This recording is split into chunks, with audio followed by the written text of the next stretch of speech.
प्रेक्षक हो नमस्कार।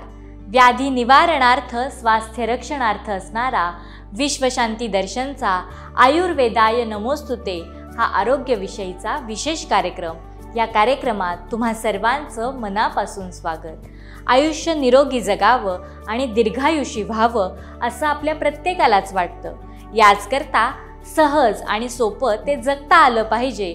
त्याचकरता आपल्या जीवनशैलीमध्ये काय आणि कशा पद्धतीचे बदल आपण केले पाहिजे, त्यासाठी आयुर्वेदाच्या मदतीनं निरोगी कसे राहता येईल हे सांगणारा हा कार्यक्रम।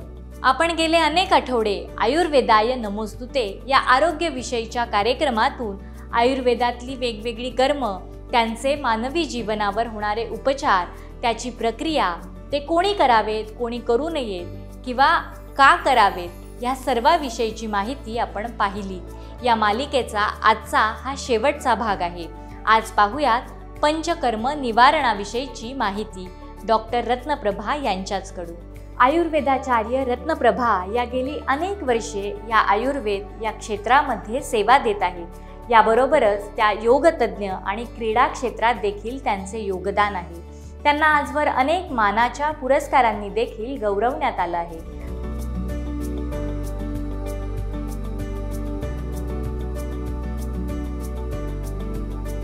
नमस्कार। आतापर्यंत आपण पंचकर्माविषयीचे माहिती अनेकविध प्रकारांमध्ये म्हणजे प्रधान कर्माच्या असतील किंवा उपकर्माच्या असतील ह्या आपण बघितलेल्या आहेत। तर आता बघूयात सामान्य लोकांना काही शंका असतात की नेमकं पंचकर्म का करायचं, कसं करायचं, त्याचे पथ्य काय, आम्हाला सुट्टी घ्यावी लागेल का, ह्या साध्या साध्या प्रश्नांची उत्तरं मी ह्या भागातून देण्याचा प्रयत्न करते।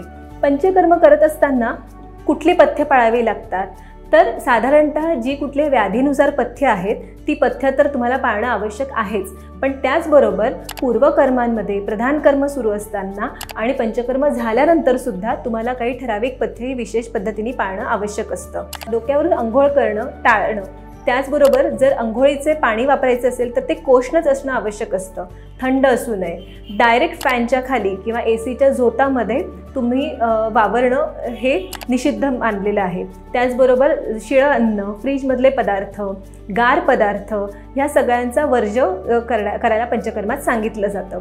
त्याचबरोबर तूर डाळ, चणा डाळ ह्या सगळ्या डाळींचा वापर पंचकर्म सुरू असताना आपण वर्ज्य करायला सांगतो।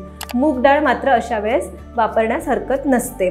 त्याचबरोबर बाहेरचं फास्ट फूड असेल, चायनीज पदार्थ असतील, बेकरीचे पदार्थ असतील, हे सगळे पदार्थ वर्ज्य करणं आवश्यक आहे।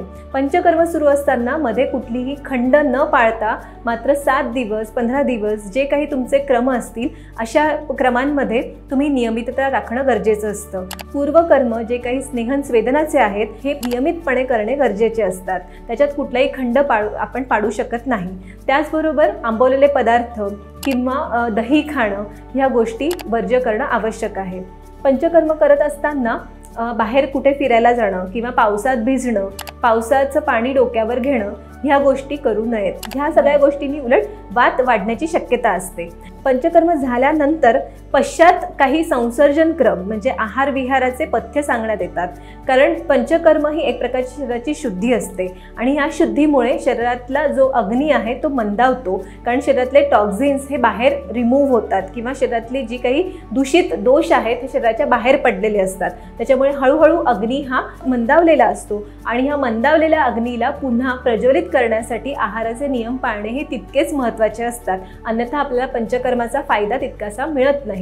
आणि हा अग्नी हळूहळू प्रज्वलित करण्यासाठी आहाराचे नियम पाळत असताना हलका आहार घेणं, वर्धमान मात्रेमध्ये आहाराची मात्रा ही वाढवत जाणं, बाहेरचे पदार्थ टाळणं आणि पथ्याचं जेवण करणं असा संसर्जन क्रम निदान 3 ते 5 दिवस तरी पाळणं हे गरजेचं असतं।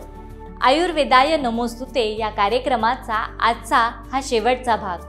भेटूयात आरोग्यपूर्ण अशाच नवीन माहितीसह एका नव्या कार्यक्रमात। बघत रहा विश्वशांती दर्शन हे चॅनल। नमस्कार।